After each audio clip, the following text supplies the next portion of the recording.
alteration of memorandum. അപ്പോൾ alteration of memorandum means alteration of any clause contained in the memorandum except the association clause. Association close ഒഴികെ ബാക്കി എല്ലാത്തിലും alter ചെയ്യാൻ പറ്റും. ബാക്കി എല്ലാ ക്ലോസസും എന്ന് പറഞ്ഞാൽ name clause, situation clause, object clause etcetera. It can be done subject to the provisions lay down by the companies act. അതായത് തോന്നിയ പോലെ, കാരണം നമുക്കറിയാം മെമ്മോറാണ്ടം എന്ന് പറഞ്ഞാൽ it is the charter of the company and it cannot be altered easily. അതായത് ചില restrictions പറയുന്നുണ്ട് കമ്പനീസ് ആക്ടിൽ with regard to alteration of memorandum. As it creates number of difficulties, the Companies Act allows the alteration in exceptional cases and with certain lay down procedures. അപ്പോൾ എന്താണ് ഓരോ ഇതിലും വരുന്ന procedure നോക്കാം. ഓരോ അസോസിയേഷൻ ക്ലോസ് ഒഴികെ ബാക്കിയെല്ലാം ഓൾട്ടർ ചെയ്യാം subject to some limitations. Okay, അപ്പോൾ first one alteration of name clause. അപ്പം നെയിം ക്ലോസ് എന്ന് പറഞ്ഞാൽ നിങ്ങൾക്കറിയാം എന്താ, കമ്പനീൻ്റെ നെയിം ആണ് അതിലുണ്ടാവുക. A company may change its name by passing a special resolution and with the approval of the central government. But if the changes only the deletion of the word private from the name when a private company is converted into a public company, no approval of central government is required. ഈ ചെറിയ ചെറിയ കാര്യങ്ങൾ ഓർത്ത് വെച്ചാൽ മതി. അപ്പം പേര് മാറ്റുന്നുണ്ടെന്നുണ്ടെങ്കിൽ special resolution പാസ്സാക്കണം. അതായത് ബോർഡ് ഓഫ് ഡയറക്ടേഴ്സ് മീറ്റിംഗ് വിളിച്ചിട്ട് അതിൽ സ്പെഷ്യൽ റെസൊല്യൂഷൻ പാസ്സാക്കണം. രണ്ട് തരത്തിലുള്ള റെസൊല്യൂഷൻസ് ആണ്. സ്പെഷ്യൽ റെസൊല്യൂഷൻ ഉണ്ടാവും, ഓർഡിനറി റെസൊല്യൂഷൻ ഉണ്ടാവും. അപ്പോൾ നെയിം ക്ലോസ് ചേഞ്ച് ചെയ്യണമെങ്കിൽ സ്പെഷ്യൽ റെസൊല്യൂഷൻ പാസ്സാക്കാൻ വേണം. At the same time approval of central government is must. നേരെ മറിച്ചിട്ട് ഒരു പ്രൈവറ്റ് കമ്പനി പബ്ലിക് കമ്പനിയെ കൺവേർട്ട് ചെയ്യുകയാണെങ്കിൽ അപ്പോൾ പ്രൈവറ്റ് കമ്പനി എന്നുള്ള വേർഡ് മാറ്റുമല്ലോ. പ്രൈവറ്റ് എന്നുള്ള വേർഡ് മാറ്റാൻ വേണ്ടിയിട്ട് മാത്രമായിട്ട് സെൻട്രൽ ഗവൺമെൻറ്റിൻ്റെ സാങ്ഷൻ്റെ ആവശ്യമൊന്നും വരുന്നില്ല. ഓക്കെ, അപ്പോൾ ഇങ്ങനെ പേര് മാറ്റിക്കഴിഞ്ഞിട്ടുണ്ടെങ്കിൽ a fresh certificate of incorporation is issued by the registrar in the new name.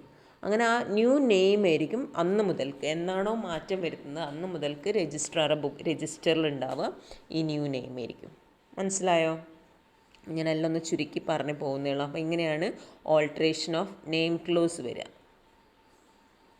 Then alteration of registered office അല്ലെങ്കിൽ എന്താ പറയുക സിറ്റുവേഷൻ ക്ലോസ്. അപ്പം രജിസ്റ്റേർഡ് ഓഫീസ് എന്ന് പറഞ്ഞാൽ നിങ്ങൾക്കറിയാം according to section 13 subsection 4 alteration of memorandum relating to the place of registered office outside the local limits of any city, town or village shall be done with the approval of members through a special resolution. അപ്പോൾ അവിടെ ശ്രദ്ധിക്കേണ്ട കാര്യം എന്താണെന്ന് വെച്ചാൽ local limits ഒരു സിറ്റിയിൽ നിന്ന് വേറൊരു സിറ്റിയിലേക്ക് മാറ്റുകയാണെങ്കിലോ അല്ലെങ്കിൽ ഒരു ടൗണിൽ നിന്ന് അല്ലെങ്കിൽ ഒരു വില്ലേജിൽ നിന്ന് വേറൊരു വില്ലേജിലേക്ക് മാറ്റുകയാണെങ്കിൽ സ്പെഷ്യൽ റെസൊല്യൂഷൻ മാത്രം മതി. അതായത് approval of members through special resolution. ഇനി any registered office from the jurisdiction of one registrar to another registrar on the application made by the on the confirmation of the regional director on an application made by the company.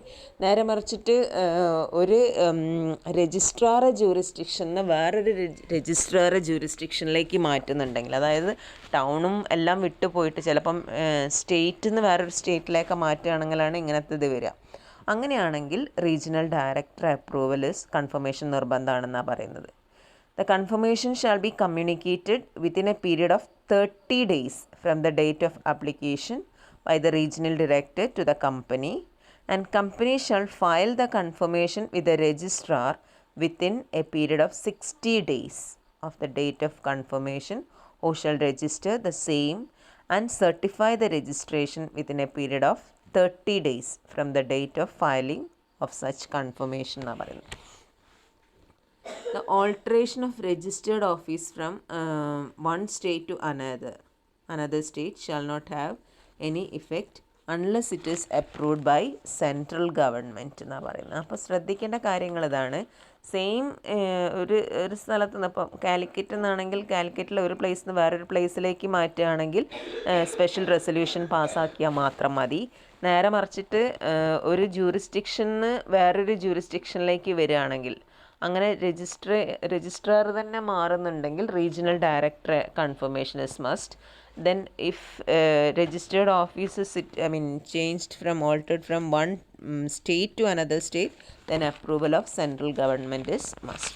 Okay, but central government shall dispose of the application within a period of 60 days. Central government application കൊടുക്കേണ്ടത് ഒരു സ്റ്റേറ്റിൽ നിന്ന് വേറൊരു സ്റ്റേറ്റിലേക്ക് മാറുന്നുണ്ടെങ്കിൽ 60 ദിവസത്തിനുള്ളിൽ എന്താക്കുന്ന പറയുന്നത് ഈ application നോക്കിയിട്ട്, and before an order may satisfy itself that the alteration has the consent of the creditors, debenture holders and other persons concerned with the company, or that sufficient provision has been made by the company either for the due discharge of all its debts and obligations, or that adequate security has been provided for such discharge. അപ്പം ഇങ്ങനെ മാറ്റുന്ന സമയത്ത് എല്ലാവരുടെ കൺസെൻറ്റോട് കൂടിയിട്ടാണോ നോക്കും.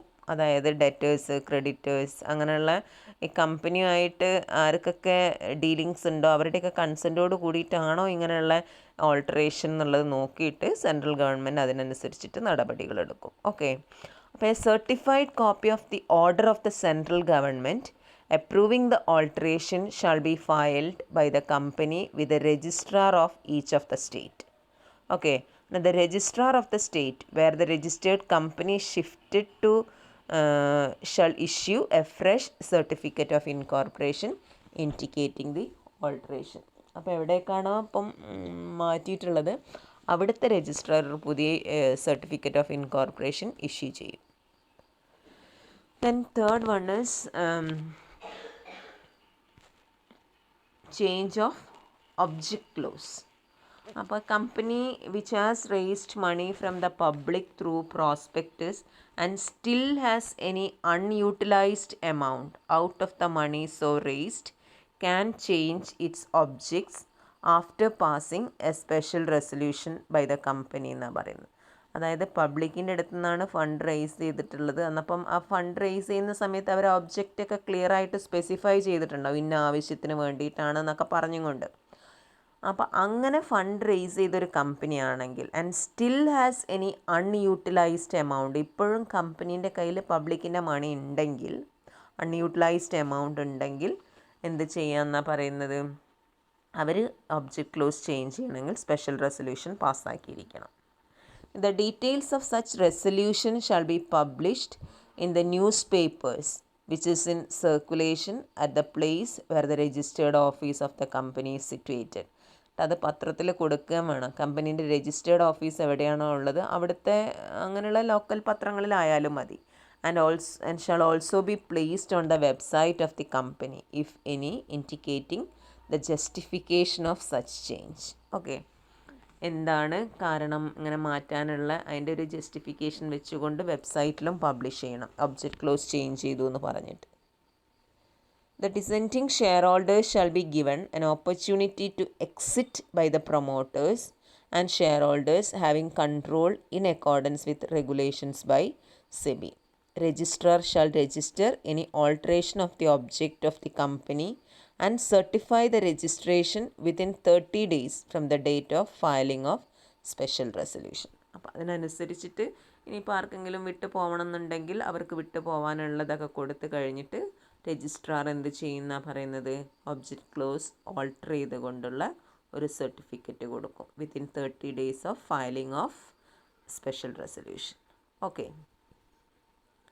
ഇനി നമുക്ക് വരുന്നത് change of capital liability clause ആണ്. അതായത് company limited by shares or guarantee cannot alter liability clause of its memorandum. കാരണം അതിൽ കൃത്യമായിട്ട് എഴുതിയിട്ടുണ്ടാവും ലിമിറ്റഡ് ബൈ ഷെയർസ് ആണ് അല്ലെങ്കിൽ ലിമിറ്റഡ് ബൈ ഗ്യാരണ്ടി ആണ്. അങ്ങനെയുള്ള കമ്പനിക്ക് ഒരിക്കലും എന്ത് ചെയ്യാൻ പറ്റില്ല, they cannot alter their liability clause so as to make the liability of its members unlimited. അങ്ങനെ ആക്കിക്കൊണ്ട് ഓൾട്ടർ ചെയ്യാൻ പറ്റില്ല. ഇനി any alteration of the memorandum in the case of a company limited by guarantee and not having a share capital purporting to give any person a right to participate in the divisible profits of the company otherwise than as a member shall be void എന്നാണ് പറയുന്നത്. അപ്പോൾ liability close change ചെയ്യൽ കുറച്ചൊരു എന്താ പറയുക ബുദ്ധിമുട്ടാണ്. അപ്പോൾ liability close change ചെയ്യുന്ന കാര്യത്തിൽ ഇതൊന്ന് ശ്രദ്ധിക്കുക. അതായത് generally the liability clause cannot be altered എന്നാണ് പറയുന്നത്. അതായത് to increase the liability of members unlimited. പക്ഷേ according to section 13 subsection 1 of companies act a company by special resolution and after complying with the procedures specified in this section അതായത് alter the provisions of memorandum എന്നാണ് പറയുന്നത്. So the company can change the liability clause of its memorandum by following this procedure. According to section 13(6)(a), a special resolution passed by the company in relation to alteration shall be filed with the registrar. Then last one is change of capital clause. A limited company having a share capital may alter its share capital if so authorized by the articles in its general meeting. അതായത് ഈ എപ്പോഴാണ് ഈ capital close alter ചെയ്യാന്ന് വെച്ചാൽ capital ക്ലോസിൽ നമ്മൾ maximum share capital പബ്ലിക്കിൻ്റെ അടുത്ത് നിന്ന് എത്ര റേസ് ചെയ്യാം, അതായത് രജിസ്റ്റേർഡ് ക്യാപിറ്റൽ എത്രയാണ് എന്നുള്ളത് ഒക്കെ എഴുതി വെച്ചിട്ടുണ്ടാകും. അപ്പോൾ അവിടെ ചിലപ്പോൾ മാറ്റം വരുത്താൻ വേണ്ടിയിട്ടാണ് ക്യാപിറ്റൽ ക്ലോസ് ഓൾട്ടർ ചെയ്യുന്നത്. അതായത് ചിലപ്പോൾ കമ്പനിക്ക് വീണ്ടും കാശിൻ്റെ ആവശ്യം ഉണ്ടാവും, അപ്പം കമ്പനി വീണ്ടും റേസ് ചെയ്യാൻ പോകും. അപ്പം ആ രജിസ്റ്റേർഡ് ക്യാപിറ്റലിനെക്കാട്ടും കൂടുതലായിട്ട് ചിലപ്പോൾ റേസ് ചെയ്യേണ്ട ഒരു അവസ്ഥ എത്തും. ആ സമയത്താണ് രജിസ്റ്റേർഡ് ക്യാപിറ്റൽ മാറ്റം വരുത്തേണ്ടി വരിക. മനസ്സിലായല്ലോ? അപ്പോൾ ഏതൊക്കെ കേസസിൽ ജനറൽ മീറ്റിംഗ് വിളിച്ചിട്ട് വേണം എന്താക്കാൻ വേണ്ടിയിട്ട് ഇങ്ങനെ ക്യാപിറ്റൽ ക്ലോസ് ചേഞ്ച് ചെയ്യാൻ വേണ്ടിയിട്ടുള്ള ആപ്ലിക്കേഷൻ കൊടുക്കേണ്ടത്. അപ്പോൾ ഏതൊക്കെ കേസസിലാന്ന് വെച്ചാൽ increase its authorised share capital by such amount as it thinks convenient or practical. Then consolidate and divide all or any of its share capital into shares of larger amounts than its existing shares. കൺസോളിഡേഷനും ഒക്കെ നിങ്ങൾ പഠിച്ചിട്ടില്ലേ?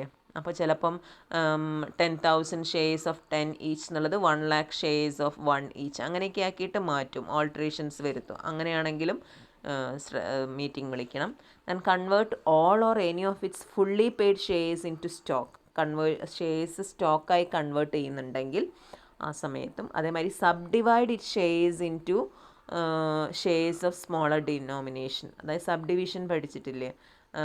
ഇപ്പം 10,000 shares of 100 each ഉള്ളത് 1 lakh shares of 10 each ആക്കുക. അങ്ങനെ എന്തെങ്കിലും sub division ആവശ്യം വരികയാണെങ്കിൽ.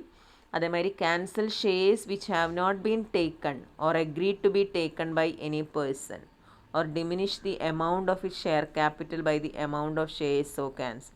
അപ്പോൾ cancellation shall not be deemed to be a reduction of capital.